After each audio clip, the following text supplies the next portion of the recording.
So, about a week ago, I decided to start this new single player world, and a lot has happened since then. I initially didn't plan on making videos on it, but some people convinced me to do so anyway.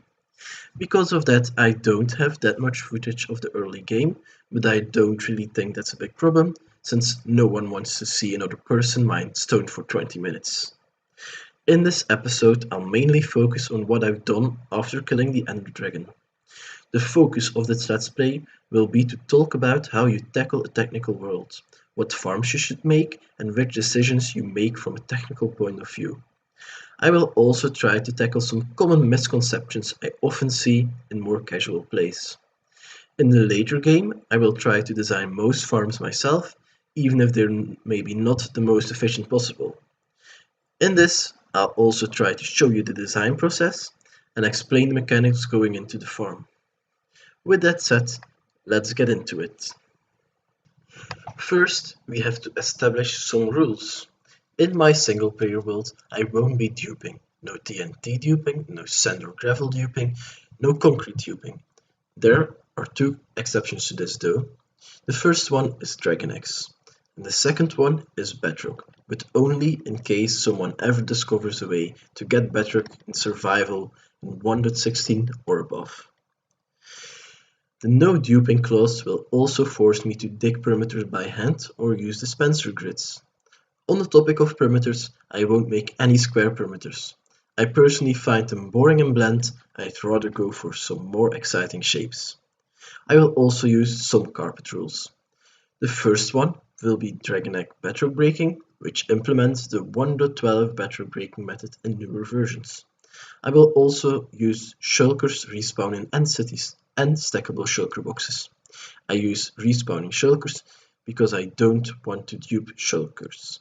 I'd rather have some methods to farm them than to dupe them. I may or may not decide to enable or disable carpet rules in the future, but for now that's it. Finally, I also use lithium and phosphor to reduce server lag since my PC is a little bit of a potato. Then my last rule is basically that I want to try to create every kind of farm myself at some point. Maybe in the beginning I will make someone else's design, but the plan is to always replace them with a better farm that hopefully I manage to design myself. Let's begin with the choice of the seed. I decided to choose this seed because it has a quad witch hut near spawn and a mushroom biome very near spawn. I also chose this one over others because it has a lot of biomes very close by and because it has many big mesa biomes near spawn. I have some plans with those mesa biomes for the future. As you may or may not know, perimeters are a vital part of any technical world. This episode and following episodes will focus on the road of getting everything set up to start digging them. This will include getting lots of beacons and pickaxes, but also some other things. This here is my spawn, and as you can see, I have set up some basics, like an iron farm, a sugarcane farm, a villager breeder, and a very basic storage and some crop farms. So, digging perimeters. Well, a very important perimeter in every technical world is a spawn perimeter. In 1.14 plus, the spawn chunks are 23 by 23 chunks in size. One makes a spawn perimeter to reduce the lag from it. This is because this 23 by 23 chunk area is loaded permanently.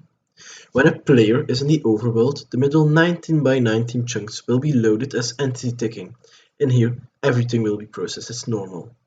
The border around this, the chunks 21 chunks out from the middle, will be loaded as non-entity ticking.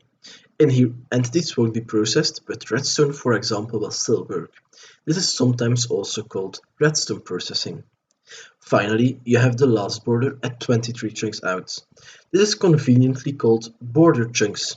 In these border chunks, almost nothing will be processed, though mobs, for example, will still count towards the mob cap. When there is no player in the overworld, the complete spawn chunks will be loaded as border chunks. So, the iron farm I've made will work since it's in spawn chunks, even if I'm not near it, as long as I'm in the overworld. Now, back on the topic of digging. Since I won't be digging any square perimeters, and the spawn chunks are square in size, I have to fit a different shape around them. I chose for a hexagon. The black outline will be the shape I'm going to dig. The red outline shows the actual spawn chunks. The volume I'll have to dig will be around 10 million blocks, though it's difficult to really calculate it because all the water there is. This is one of the 3 digging projects I have planned already. So, as I told you, I've already built an iron farm. I built Gnambom's design. It is decently fast yet simple. I made this farm on day 2 of my Let's Play. It was basically the first big project I did. Once I managed to get some basic tools and armor, I just located a village and snatched 2 villagers. I transported them on a minecart rail via the nether to my spawn chunks, and then I made a simple villager breeder. After that, I went to a pillager outpost and snatched 1 pillager. I put the pillager in a 1x1 hole with a 2 high wall, and then I replaced one of the top blocks with a top slab. That way, the pillager will be able to see you and try to shoot you, but the arrows won't be able to reach you. I AFK'd there for a while until the pillager's bow broke. Then I could put the pillager on a railway. By the way, if you see the pillager in the minecart floating, that's due to a bug in replay mod. I don't know why it happens, but it looks quite odd, I think. From there on, everything else is quite trivial. If you use more basic materials like stone instead of glass and a small storage, you can probably make this on day 1. The way this farm works is it has a pillager going around scaring the villagers. Each group of 3 villagers will spawn 1 iron golem, and they have beds to sleep to reset their timer. For more information, please do watch Gnambom's video on it. Next, I started working on a general mob farm. Once again, I used the design by Gnambom.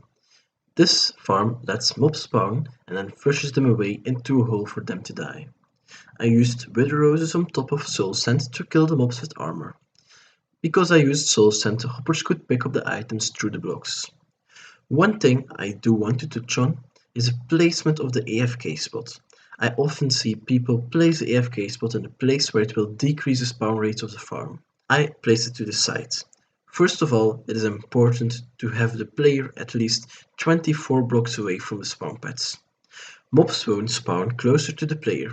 It is also important not to place the AFK spot right above the farm, since the increased height will reduce the rate at which mobs will spawn.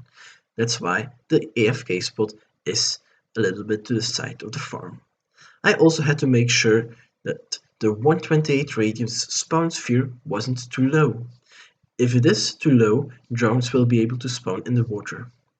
Mobs are only able to spawn up to 128 blocks away from the player. So I myself had removed some water in the size of a sphere at the bottom. This would be the despawn sphere. But not only had I placed the despawn sphere 1 block too high, which resulted in the wrong part of water being removed, it also wasn't really necessary. I learned that drones can only spawn below Y58. I thought they could spawn in every water level. So all of the effort really wasn't necessary, though it still looks quite cool, so I'm happy with how it turned out. So for getting XP, I built a small Enderman farm, and this farm is once again based on a design by Gnambom, his Ender Mini this time. By having a spawn platform at Y0, Endermen will spawn very quickly.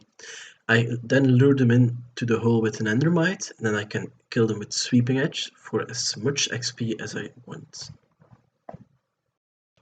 The first really big project I'm working towards is a Nether Fortress farm. For all the digging projects and other general projects, beacons are very useful. Also, other drops from the Nether Fortress farm, like blaze rods and coal, will be very useful. I've already killed a few withers and managed to get a few beacons. I will use those to start digging out the perimeter for this farm. I'm not quite sure about shape yet. I might just go for a simple cylindrical perimeter or do a different shape. I have not yet decided about that one. The reason I chose this particular spot is because of the biome. It's partially in a basal delta, and the resources I'll get from digging will come in very helpful. I'm actually very excited to start digging, and maybe I'll decide on a shape that is a little bit more interesting than just a simple circle. Before I can start working on this project though, I need to work on two different projects. The first one will be making a small trading hall. This will allow me to trade for pickaxes, shovels, armor, and many more things. To be able to efficiently trade, I need a lot of emeralds though. To get those emeralds, I will build a raid farm, so I don't have to trade with crops for hours on end just to get a few emeralds. After this is finished, I'll finally be able to do some proper digging and get the proper tools for it.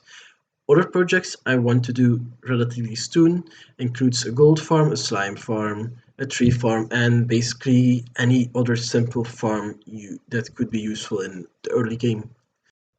The last project I still have planned is a very important one. For any technical world, you obviously need a lot of redstone. For fireworks, you need a lot of gunpowder. This farm will help with that. I already told you that there was a quad witch hut in the seeds. Well, the first thing I'll be trying to make after the fortress farm is a quad witch farm. The concept of quad witch hut is pretty self-explanatory in my opinion. It's basically four witch huts close enough together that they fit in a single despawn sphere. Due to the way structure generation works, 4 is also the maximum amount of witch huts you can get in a single despawn sphere. Not every seed has a quad witch hut though, and that is why I specifically chose this seed, so it would have quad witch huts. Triple and dual witch huts, which is 3 and 2 witch huts in the despawn sphere, are a lot more common though, and can be found in basically every world. Of course, I'll be digging the perimeter for this farm too. The shape I have decided on is a triangle. The size of this perimeter will be around 5.5 million blocks, which is a little more than just these parts here, which is between 3 and 3.5 million blocks. It will take a while until all of these perimeters are dug out, but I'm very excited to start working on them. Luckily too, I'll be able to make a single witch hut farm way before the perimeters completely dug out. I can just position my despawn sphere a little in the air so I can work with that already. So I can get at least some redstone and gunpowder before the project is completely finished. And then I can do other projects while I grind on digging the complete perimeter out, which is quite nice, I think. So this is all I have done to this date. I have a lot of digging projects planned, but don't worry, I'll also be doing other projects for which I don't need perimeters, like for example tree farms, a slime farm, but also things like a mob switch, for example. I hope you enjoyed the episode, and I think I have some very exciting things planned. I'll also try to do a little more first person stuff in the follow-up episodes, but it was a bit difficult to do that since I had to record every all the footage after I basically did it, since I didn't plan on recording episodes on this. Since this was my first episode, any critique and advice would be greatly appreciated. Feel free to leave a comment with that or with any questions you have. Thanks for watching. Leave a like and subscribe if you liked the video, and I'll see you in the next one. Bye bye.